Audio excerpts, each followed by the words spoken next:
কেমন লাগবে আপনার যদি আপনি প্রতিদিন ঘুম থেকে উঠে দেখেন আপনার চেহারা পরিবর্তন হয়ে গেছে, আবার কোনো দিন ঘুম থেকে উঠে দেখলেন আপনার জেন্ডার পরিবর্তন হয়ে গেছে। আপনি কোনোদিন ছেলে হয়ে ঘুম থেকে উঠছেন, আবার কোনোদিন মেয়ে হয়ে ঘুম থেকে উঠছেন। এক এক দিন আপনি এক এক বয়সের লোক হয়ে ঘুম থেকে উঠছেন। আজকে যে মুভিটা এক্সপ্লেন করতে চলেছি এটার মেইন ক্যারেক্টারের সাথেই ঠিক এমনটাই হয়েছে। মুভির মেইন ক্যারেক্টার জিন, তার হয়েছে এই এক সমস্যা।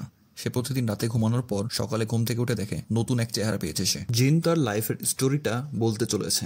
কোনোদিন সে মধ্যবয়স্ক একজন লোক হিসেবে ঘুম থেকে উঠে, কোনোদিন একটা মেয়ে, কোনোদিন একটা ছোট বাচ্চা হিসেবে ঘুম থেকে উঠে। তার বডি, ফেস সবকিছু চেঞ্জ হয়ে যায়, এমনকি মাঝে মাঝে সে ফরেনার পর্যন্ত হয়ে যায়। এর সাথে সাথে তার আওয়াজ আর চোখের দৃষ্টিতেও পরিবর্তন আসে, অর্থাৎ সে যে বডি পেত সেই বডির পার্টস সেই বডির এইজের সমান হয়ে যেত। আর এই কারণেই সে তার কাছে বিভিন্ন ধরনের পাওয়ারের চশমা রাখে, তার কাছে আলাদা আলাদা ধরনের সাইজের জুতা আছে, সব জেন্ডারের পোশাক আছে, আর সব বয়সের মানুষেরই পোশাক আছে তার কাছে। জিনের প্রফেশন ছিল ফার্নিচার বানানো। সে ফার্নিচার বানানোর জন্য প্রথমে ফার্নিচার ডিজাইনিং করতো, তারপর সে নিজের ডিজাইন করা ফার্নিচার গুলোকে বানাতো। জিন বুঝতে পারছিল না কখনো সে নর্মাল হতে পারবে কিনা। আর সে তার বিজনেসের সকল কাজ করতো অনলাইনে, কারণ অনলাইন বিজনেসে চেহারা দেখানোর প্রয়োজন পড়ে না। তার চেহারা পরিবর্তনের সিক্রেটটা সম্পর্কে দুইটা মানুষই জানতো, একটা হলো তার মা আর একটা হলো তার বেস্ট ফ্রেন্ড সান। কিছুক্ষণ পরে তার ফ্রেন্ড সানকে দেখানো হয়, সেও ফার্নিচারের কাজ করে জিনের সাথেই। আসলে ফার্নিচার ডিজাইনিং আর বানানো বাদে বাকি যে বিজনেসের কাজগুলো ছিল সেগুলো করতো সান। যেদিন সান জিনের বাসায় আসে, সে এসে বলে যে আজকে তুমি একটা হ্যান্ডসাম ছেলে চেহারায় আছো, তাই আমাদের উচিত আজকে বাইরে আউটিং এ যাওয়া। তারা দুজন একটা ক্লাবে যায় আর সেখানে যে অনেক এনজয় করে। জিন একটা মেয়ের সাথে শুয়েছিল আর সকালে ঘুম থেকে উঠে দেখে তার চেহারা চেঞ্জ হয়ে গেছে আর সে একটা বয়স্ক লোকে পরিণত হয়েছে। এবার জিন তার সবগুলো ফেসের ভিডিও তার ল্যাপটপে ক্যাপচার করে রাখে। সে বলে সে যখন ফরেনারে পরিণত হয় তখন সে তার ন্যাশনাল ল্যাঙ্গুয়েজ বলতে পারে না, অর্থাৎ তার বডির সাথে সাথে তার ল্যাঙ্গুয়েজও চেঞ্জ হয়ে যায়, যেগুলো ল্যাঙ্গুয়েজ সে কখনো শিখেইনি।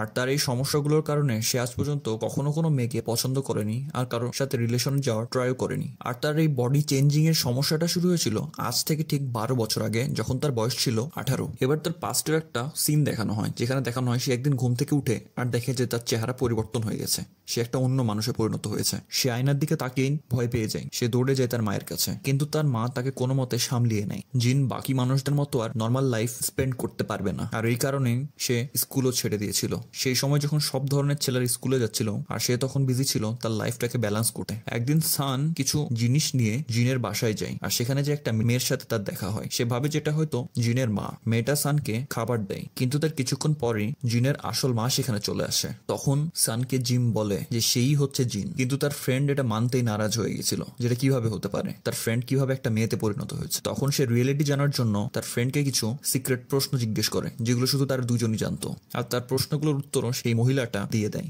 এটা দেখে সান অবাক হয়ে যায়, তার উপরে হাসা শুরু করে যে তার ফ্রেন্ড একটা মেয়েতে পরিণত হয়েছে। এই ঘটনার পর সান প্রতিদিন জিনের বাসায় আসতো আর প্রতিদিন জিন একটা নতুন মানুষে পরিণত হতো। একদিন জিন একটা মেয়েতে পরিণত হয়েছিল, তখন তার ফ্রেন্ড স্যান তাকে অফার দেয় যে আমরা দুজন একে অপরের সাথে 15 বছর ধরে আছি, তুই সারা জীবন ছিলি একটা ছেলে, আজকে একটা সুন্দর মেয়েতে পরিণত হয়েছিস, যেহেতু আজকে তুমি একটা মেয়ের বডিতে আছো, তো আজকে রাতে কি আমরা একসাথে থাকতে পারি? তখন জিন তার ফ্রেন্ডকে অপোজিট একটা অ্যান্সার দেয় আর বলে যে শালা নিজেকে কন্ট্রোল কর। পরের দিন তারা দুজন আবার দেখা করে, সেদিন জিন ছিল একটা ছেলের বডিতে। সান জিনকে বলে সান যে কোম্পানিতে কাজ করে সেই কোম্পানির মালিক জিনের ডিজাইনগুলো চুরি করছে। এসব দেখে জিনের মাথায় একটা আইডিয়া আসে, সে তার নিজের কোম্পানি খোলার চিন্তা করে আর সে তার কোম্পানির নাম চুজ করে ALX। সে সময় তারা ডিসাইড করে যে জিন ফার্নিচারের ডিজাইন বানাবে আর স্যান লোকে হায়ার করবে। ফার্স্টে তো জিন ফার্নিচার মেকার ছিল, বাট ধীরে ধীরে সে সাপ্লায়ারেও পরিণত হয়। একদিন জিন ফার্নিচার শপে যায়, সেখানে যে সে কিছু ফার্নিচার দেখছিল, সে সময় সেখানে আসে একটা সু নামের মেয়ে। সু ছিল সেই শপেরই ওয়ার্কার। সু জিজ্ঞেস করে যে তার কি লাগবে। জিন তাকে জবাবে বলে যে তার একটা এমন ফার্নিচার লাগবে যেটায় বসে তার মনে হয় সে যেন ঘোড়ায় চড়ে আছে। তখন সেই মেয়েটা তাকে ALX নামের একটা ওয়েবসাইট দেখায়, যেখানে তার সকল পছন্দের ফার্নিচার সে পেয়ে যাবে। যার মানে হলো মেয়েটা জিনকে তার নিজের বানানো ওয়েবসাইটেরই ফার্নিচার দেখাচ্ছিল। তখন জিন সুকে বলে যে এটা কি অ্যালাউড অন্য কারো কোম্পানির ফার্নিচারের প্রশংসা করা আর ফ্রিতে তাদের অ্যাডভার্টাইজমেন্ট করা? এটা শুনে সু হাসতে থাকে। সুকে দেখে জিনের কিছুটা ভালো লাগে। সেদিনের পর থেকে প্রতিদিন জিন নতুন নতুন চেহারায় সুকে দেখতে তাদের শপে যেত, আর তার চেহারা প্রতিদিন ভিন্ন হয়। সু তাকে কোনোদিন বুঝতে পারেনি যে সে আসলে একটাই লোক। ধীরে ধীরে জিনের সুকে ভালো লাগতে শুরু করে আর তার তাকে পছন্দ হয়ে যায়। প্রতিদিন সুয়ের শপে যেতে যেতে জিনের কাছে এখন সুয়ের শপের অনেকগুলো ভিজিটিং কার্ড হয়ে গেছে। একদিন জিন একটা হ্যান্ডসাম ছেলের চেহারা নিয়ে ঘুম থেকে উঠে। সে সেই দিন আবার যায় সুয়ের শপে, কিন্তু সেদিন সে শপে যেয়ে শুধু দেখে চলে আসে না, সে কিছু পারচেসও করে। আর সে সেদিন সুকে বলে তার সাথে ডিনারে যাওয়ার জন্য, কিন্তু সু তাকে মানা করে দেয়। তখন জিন তাকে বলে যে এই কোশ্চেনটা জিজ্ঞেস করার জন্য অনেক কয়েকদিন ধরে প্র্যাকটিস করে আসছে, প্লিজ মানা না করতে। জিনের সিনসিয়ার নেচার দেখে মেয়েটা তাকে মানা করে না, তাকে হ্যাঁ বলে দেয়। জিন খাবার নিয়ে আসার পর সুয়ের সাথে তার ফার্নিচারের শপে যেতে চায়, কিন্তু সু তাকে মানা করে দেয়, কারণ সে তার সাথে অজানা কোনো জায়গায় যাবে না। তখন জিন সুকে তার সেকেন্ডারি নাম্বারটা দেয় আর বলে যে তোমার যদি মনে হয় যে আমি কোনো খারাপ কাজ করতে চলেছি, তাহলে তুমি যে কোনো সময় পুলিশকে ফোন করতে পারো। এরপর তারা দুজন চলে যায় জিনের ফার্নিচার বানানোর রুমে। সেখানে পৌঁছানোর পরই সু বুঝতে পারে এটা এএলএক্স ফ্যাক্টরি। তারা দুজন একসাথে ডিনার করে আর তারপরে জিন সুকে তার বাসায় রেখে আসে। পরের দিন তারা দুজন আবার একসাথে ডেটে যাওয়ার প্ল্যান করে, কিন্তু এখানে একটা সমস্যা ছিল যে জিন যদি ঘুমিয়ে যেত তাহলে সে সকালে নতুন একটা বডি আর একটা চেহারা নিয়ে ঘুম থেকে উঠতো। তাই জিন প্ল্যান করে যে সে আর ঘুমাবেই না রাতের বেলা। তাই জিন নিজেকে অন্য কাজে বিজি রাখে আর অ্যালার্ম দেয় যেন তার ঘুম না আসে। পরের দিন তারা দুজন আবার দেখা করে আর অনেক এনজয় করে একসাথে। সু জিনকে জিজ্ঞেস করে তুমি এলেক্সে কি কাজ করো?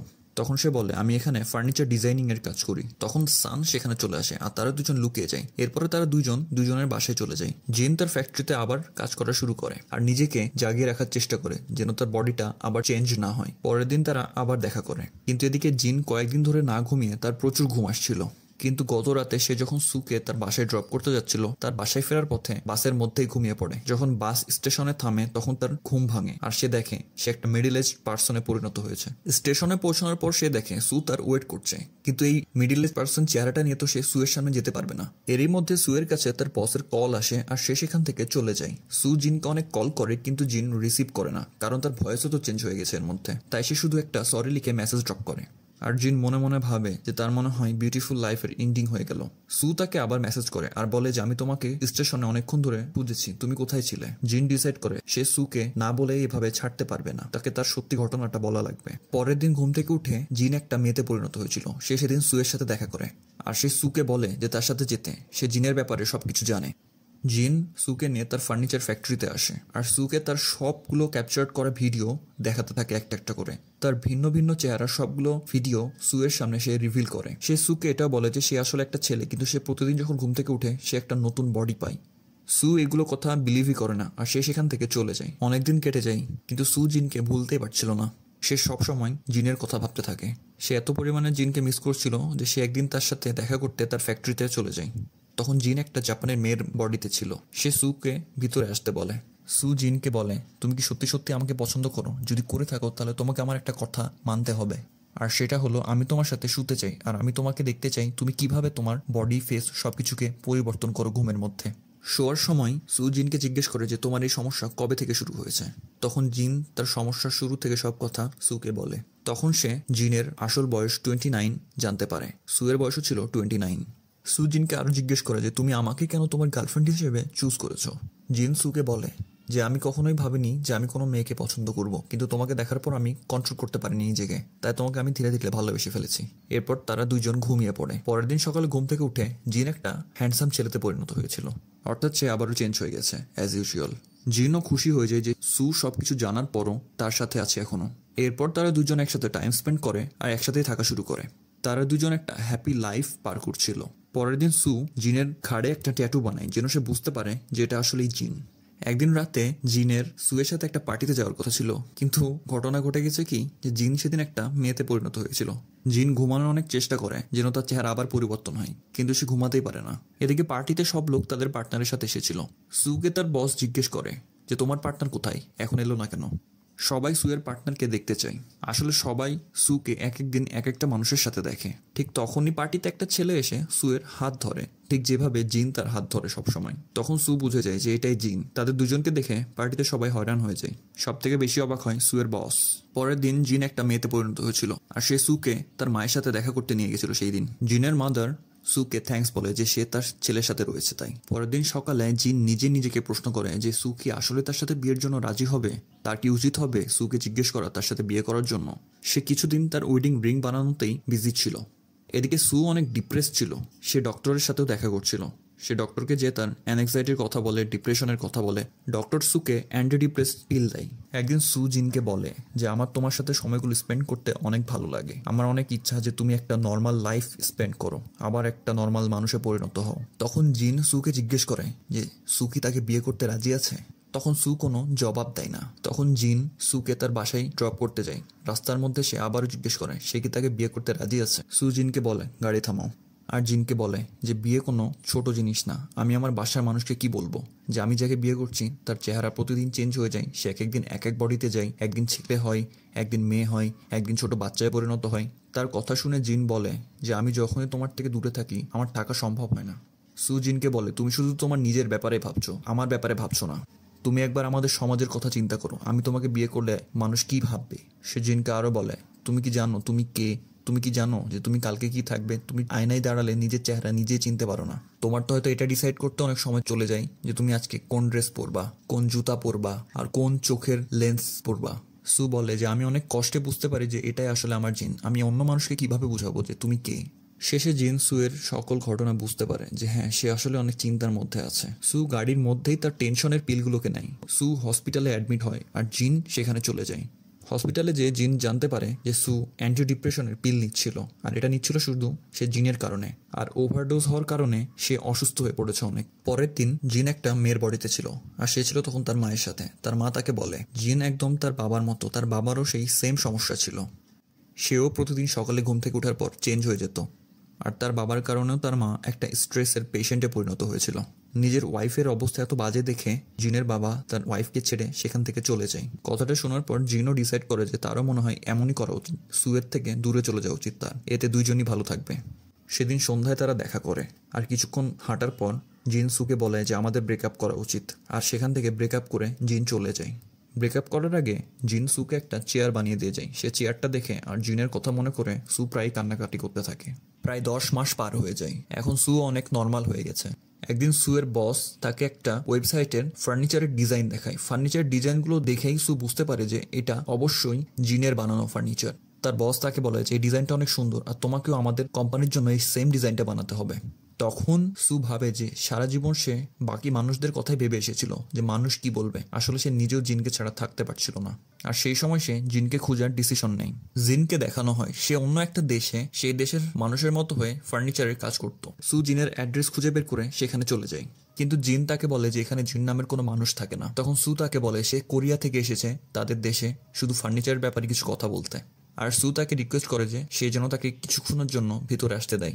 ভিতরে যাওয়ার পরই সু দেখে যে সেই লোকটার আলাদা আলাদা ড্রেস, আলাদা আলাদা জুতা, আর সেই ধরনের সব ফার্নিচারগুলো যেগুলো জিন বানাতো সেগুলো দেখে। তখন সু জিনকে বলে যে আমার কোম্পানি তোমার ডিজাইন অনেক পছন্দ হয়েছে, এই কারণে আমি তোমার সাথে দেখা করতে এসেছি, আর আমিও অনেক চেঞ্জ হয়ে গেছি, আমি আবার তোমার সাথে ব্যাক করতে চাই, আমি আবারও চাই তোমার সাথে থাকতে। জিন সুকে বলে যে তুমি আবারও টেনশনের কারণে অসুস্থ হয়ে যাবা। তখন সু বলে যে ওই অসুখের থেকে তোমাকে ছেড়ে থাকাটা আরো বেশি পেইনফুল হয়ে গেছে আমার কাছে। আর সু তখন জিনকে সরি বলে। এরপর তারা দুজন একসাথে হাঁটতে যায়, আর তখন সু জিনকে বলে যে একদিন আমি তোমাকে বডি চেঞ্জ হওয়ার সময় দেখে ফেলেছিলাম, আর তারপর থেকে আমি চলে যাই ডিপ্রেশনে, আর আমার টেনশনও বেড়ে যায়, আর আমি ছিলাম অনেক ভয়ে তখন, কিন্তু এখন আমি বুঝে গেছি যে আমি তোমাকে ছাড়া থাকতে পারবো না। আর তখন সু নিজেই জিনকে বলে যে সে তাকে বিয়ে করবে কিনা। তখন জিন তাদের ওয়েডিং এর জন্য বানানো রিংটা বের করে আর সুকে পরিয়ে দেয়, আর এখানেই ফিল্মটার হ্যাপি এন্ডিং হয়ে যায়।